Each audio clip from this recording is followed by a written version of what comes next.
football is a great game, but there's inherent risk of injury. As far as the cervical spine is concerned, there is no such thing as a freak injury. You're trying to block a guy, you're trying to tackle a guy, he's moving.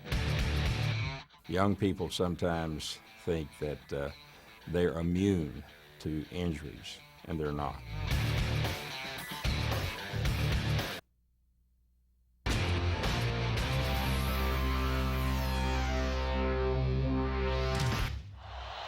Play fake, Green, Reggie Brown, popped by Junior Rose Green, he's down, the ball is out. They're calling this a fumble. They sure are, and Reggie Brown is still down.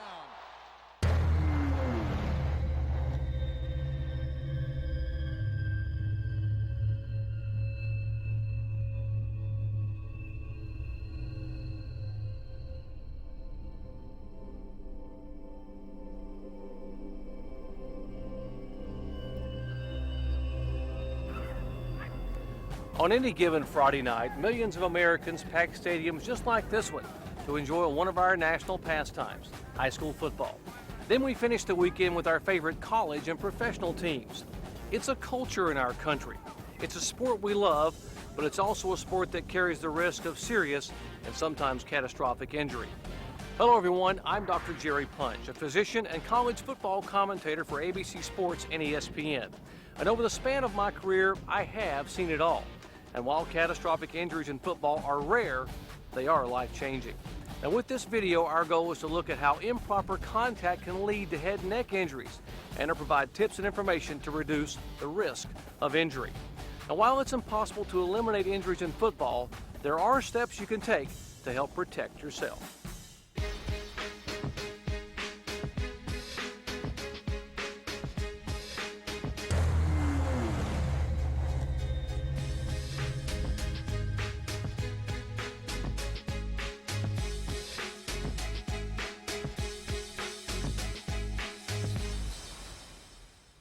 Axial loading is a mechanism responsible for cervical spine and spinal cord injury in football.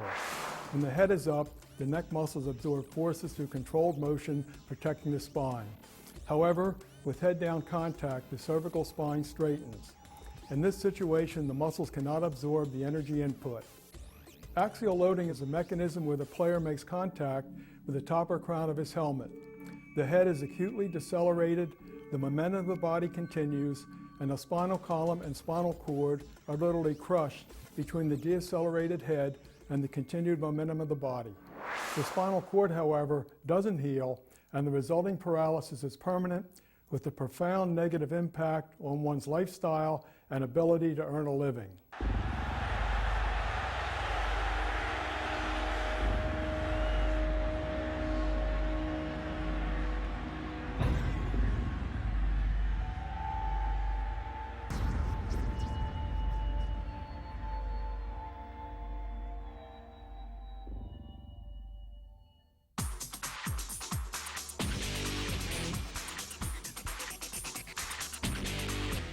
The most common mechanism for catastrophic brain injuries in football is helmet-to-helmet collision. The player that's most at risk in a typical helmet-to-helmet contact is the player that doesn't see the hit coming. So if your eyes are on a ball to catch it and somebody lines you up and has their neck rigid and tense and you have your neck nice and loose and not in a shock absorber position, and you get drilled by this other individual, you're the one that almost always is going to have the head injury. And still on his feet to midfield, someone lost a helmet.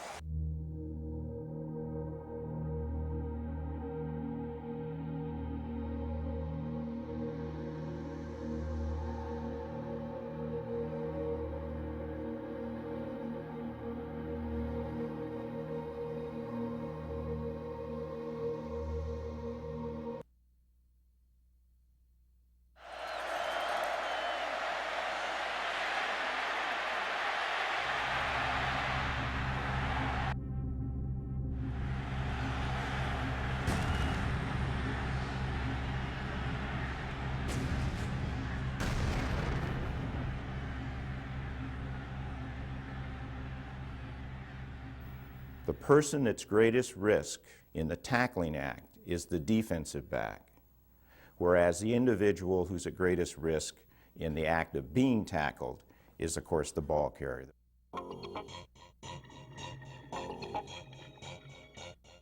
From 2002 to 2005, these injuries have increased from 6 to 9 to 12.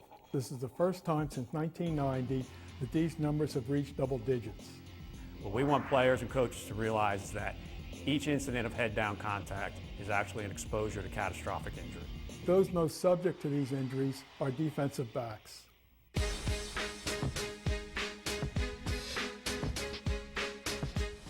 1979, in a summer practice, one of my defensive players went in to make a tackle, made the tackle with the crown of his head, hit another helmet to be exact, torqued the helmets, and broke his neck and became a quadriplegic. Catastrophic head injuries fall really into three different categories.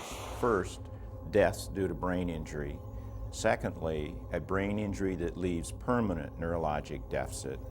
And then the third category is a brain injury that has neurologic deficit for a period of time, perhaps weeks, months, but then eventually there's complete neurologic recovery. Obviously, using that helmet as a weapon, as a blow, spearing, it puts the recipient at risk.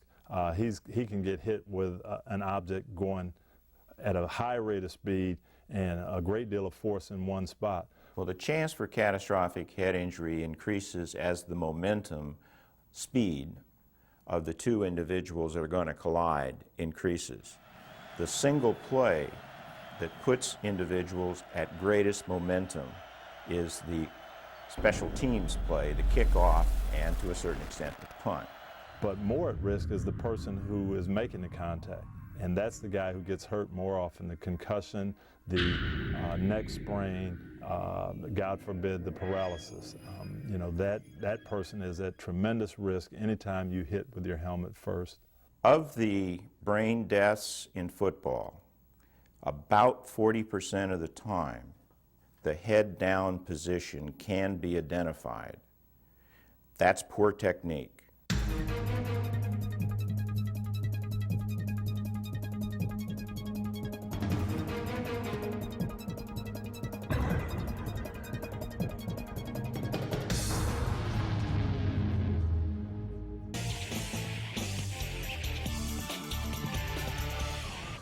One of the most dangerous collisions in football is when a defensive player makes a tackle below the waist. Research has found that tacklers are much more likely to drop their head into the axial loading position when they're trying to get lower than a ball carrier. As you lower your body to get in position, the natural thing is for the head to go first. Primarily because it's instinctive. Players want to protect their eyes and face from the collision, so it's natural to try and duck your head in order to accomplish that. And that's something that you just have to work on and drill, and it's just something to overcome that natural tendency to lead with your helmet.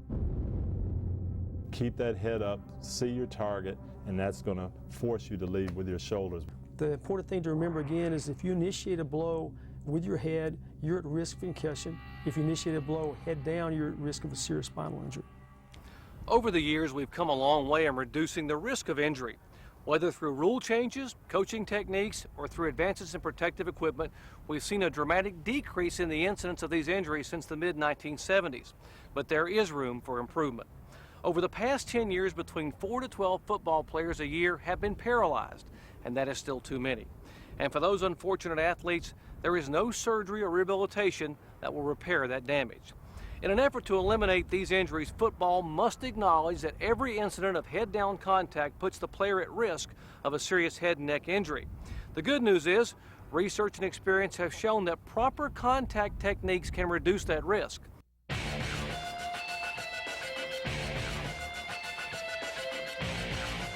Tarashinsky, the quarterback. Handoff, running and hold it left tackle. Rounded his arm. Coaches are primarily responsible for teaching and seeing that their players practice safe heads-up football. The goal of every collision should be to initiate contact with the shoulder while keeping the head up. You're still going to be able to deliver blows. You're going to be able to ward off blows. The key point is that you never put your head down, and you never strike with the crown of the helmet, whether it's blocking or tackling or running with the ball. You do not do that. What we need to happen is for coaches to increase practice time on correct techniques of initiating contact with the shoulder and training them almost so that it becomes instinctive to keep their head up at contact. You're never too young, never too old to work on fundamentals. We work on tackling drills, we work on blocking drills all the time, even in professional football. How you teach an individual to tackle will determine in a game how under pressure that individual tackles. If we drill it that way, and in our tackling drills, in our contact work, in our blocking drills, we just emphasize doing it the right way, keeping your head up, then you can get that done while you're practicing. And it doesn't have to be a special part. It should just be part of the natural flow of all our drill work. The correct fundamental? Head up, shoulder down. That's the correct fundamental.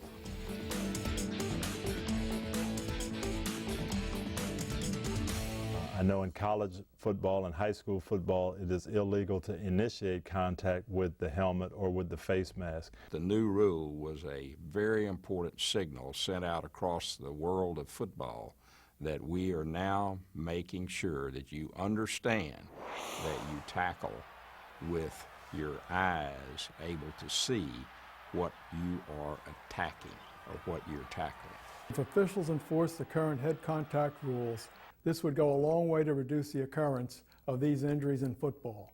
I think one of the unique things about this penalty is it's actually designed to protect the tackler. Typically with this type of injury, it's the defensive player that's initiating the hit. So the purpose of the penalty is, for the most part, is to protect the defensive player.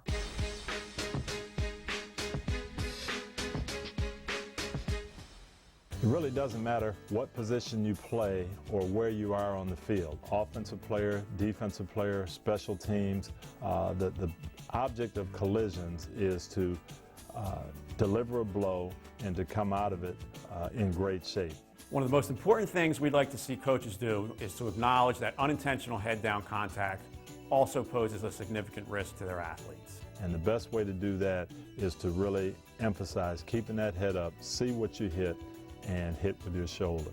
If you're not being taught that correctly by your coaches, ask them to teach you the proper methodology for tackling and for running with the football and for blocking. Your safety is at stake. Most coaches, officials, and players have never witnessed a catastrophic head or neck injury. And realistically and hopefully, most never will. But regardless of the probabilities, we must all recognize and respect the risk involved and implement ways to reduce that risk. Let's put the research to work for you. Bottom line, when the shoulder goes down, the head comes up. On behalf of the National Athletic Trainers Association, thanks for listening and learning. I'm Dr. Jerry Punch.